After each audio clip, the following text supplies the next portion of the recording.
Ladies and gentlemen, come gather round, come gather round, come gather around. We drove it here. It's made it under its own power. And I discovered that the suspension is completely shot. So we're going to replace all of it and do some upgrades. Let's go! So I don't know about you, but I positively delight in fixing up older vehicles and getting into them and finding out what's their story, what's wrong with it, how can I fix it, how can I make it better. This car had really low brake pedal, firm pedal but a low pedal, which 9 times out of 10 means the rear brake drums are either poorly adjusted or shot. In this case, one shoe is absolutely shot and the other looks near new. So I wonder if maybe someone drove around with the parking brake on for a while. Who knew? Since we're in here, since we're taking it apart and all the shocks are junk, I disassemble the shocks, I pull out the bump stop, and since we're lowering it, I'm going to cut it in half. I usually keep the pieces I cut off and put them in a bucket somewhere, so if I ever need a bump stop, I've got some bump stops. These have a tighter end at the top end of the shock to help it, or top end of the bump stop to keep it stuck to the shock absorber shaft itself, but I'm going to keep the off-cut bottoms. Notice it's kind of a smaller diameter. I will make a new smaller diameter on what used to be the middle of the bump stops and then throw away the useless bit. Typically when I lower a vehicle, I cut the bump stops in half. If the vehicle I'm lowering has marginal travel to begin with, I tend to Swiss cheese the bump stop. So yeah, you still hit them, but it's a softer, more progressive bottoming. What you absolutely don't want is a harsh, abrupt bottoming because that makes the vehicle unpredictable in a skittish environment. So reattaching all the hardware, I bought KYB shocks. These are a good balance between reasonable valving and affordable.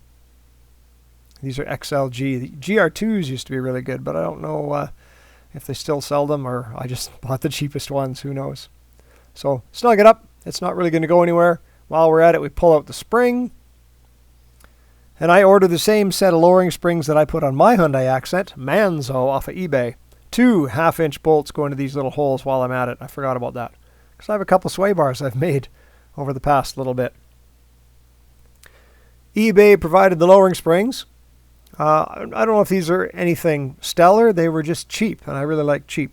Apparently Manzo is the same as Megane Racing, or Megan Racing. Except they're the same ones, they just don't come with a warranty. They're probably good enough. I ran these springs on my Hyundai for over a year and a half, almost knocking on 2 years, and they're not sagging or doing anything weird, so I bought another set. I even bought a set for my kid's Honda Civic for his 18th birthday. Happy birthday, son. Lowering springs.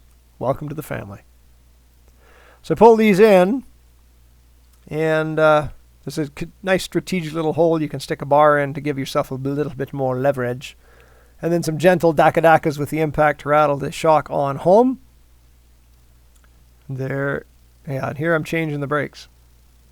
I'm not going to tighten all the bolts for the suspension until the car is sitting on the ground. You can't really see it in this picture, but one of the bolts for the pivot of the axle is just off to the right of the screen, and you can access it without even taking the wheels off the ground. So I bought new brake shoes, and the wheel cylinders aren't leaking. Nothing really scary here. I'm just going through it, cleaning it all, and try to make it all tickety-boo. The self-adjusters work by way of the parking brake. So whether you have a manual or an automatic, you should always be using the parking brake because the parking brake action adjusts the rear drums. If you got disc brakes, doesn't matter. But if you got drums, you need to be using your parking brake. Even if you live in the prairies where there's no hills. You can get hardware kits for these too that come with all the springs. I usually don't unless it's really corroded. And the hardware in here is pretty good. I wonder if maybe someone's been in here not too long ago. Adding all the fancy little springs to hold it all together. It's a good idea to take a picture of your brakes. And while you're at it, leave one side attached so you can see what's going on. Inside the drums, these are looking pretty nasty. So I put it on the brake lathe. Make it looking less nasty. With drums, it's a good idea to cut both drums the same diameter. So you have the same kind of braking effort on both sides.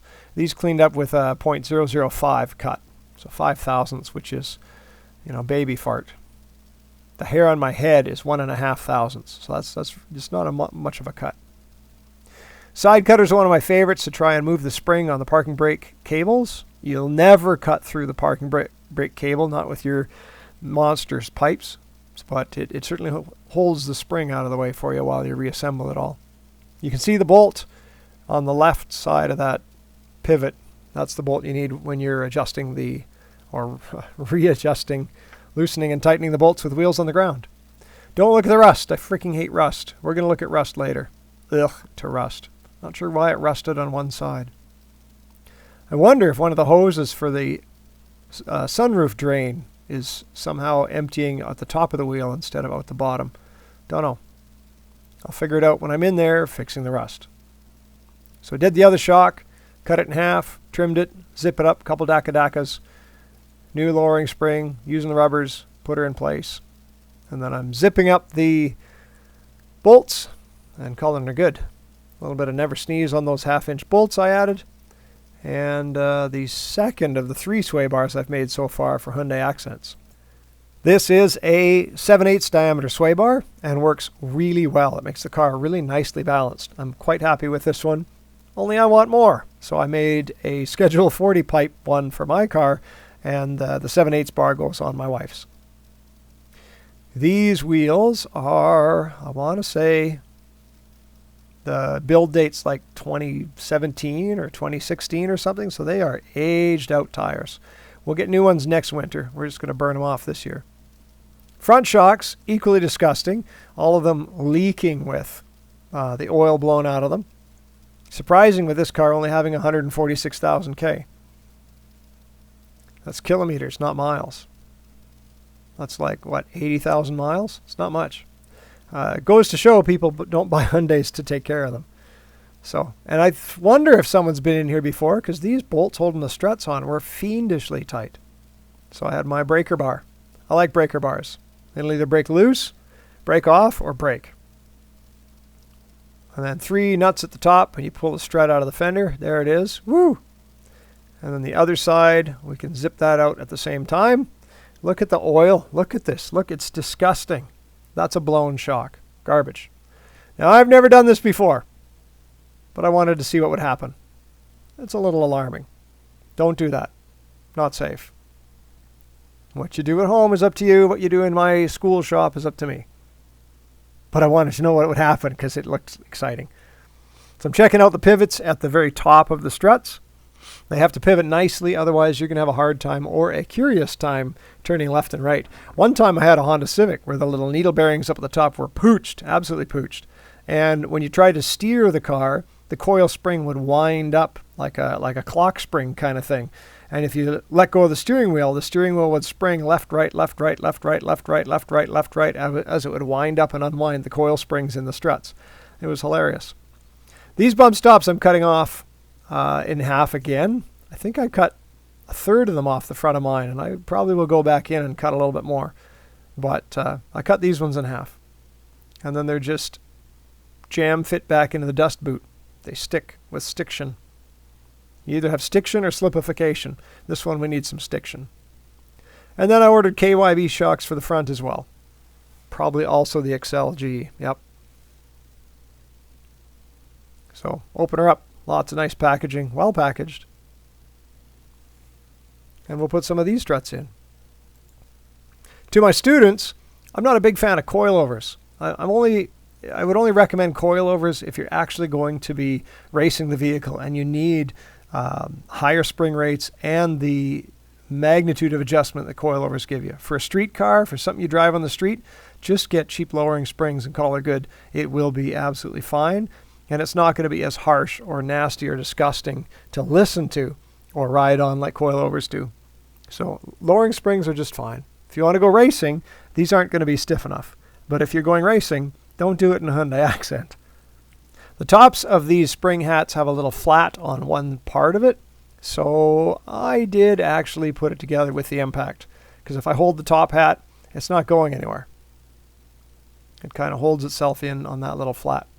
And I clocked that thing in the wrong direction, but it was easy enough to turn. They come left and right, and they had struts for like everything, and then another set of strut part number for everything, including the L model. And I'm not sure what the L model is, so I didn't buy those. But again, with lowering springs, I'll probably put the top hat on again and then realize, wait a minute, then put the bump stop and everything in and reassemble. Pretty easy to do. And then it took me a little while to figure out how to clock this thing, because I didn't pay attention when I springed it all over the floor. Then you got to try and squeeze it all past the axle shaft, the stub of the upright, and the tie rod end. Giggles and fun.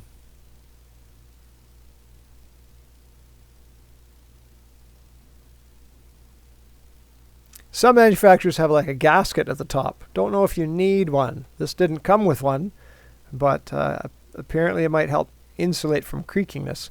On this one, I always put the bolts, the strut bolts, in with the threads toward the rear of the vehicle. But when I took this apart, the threads were to the front of the vehicle. Maybe Hyundai's doing something different? Don't know. But that's where we are.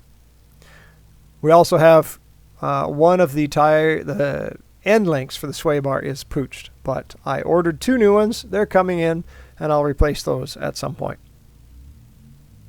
Then the front is all back together.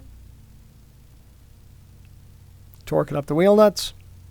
Then we'll do the other side also relatively quickly.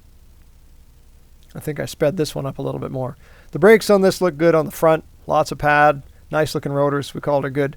You can see the pulleys on the motor. Whoever was in here lost the front cover for that, so I'll have to pick another one up at the junkyard relatively soon. I also replaced the driver's side inner fender panel off camera after all of this was recorded. I picked one of those up at the junkyard when I bought the cylinder head for it. Pretty sure these wheels are for a Nissan. They have a huge center bore.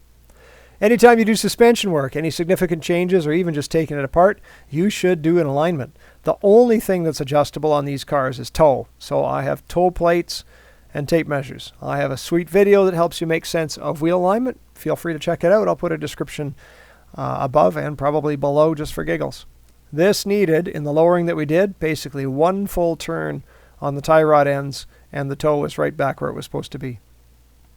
You can get offset lower control arm bushings, which can give you more caster to correct a pull, or if you just want more caster.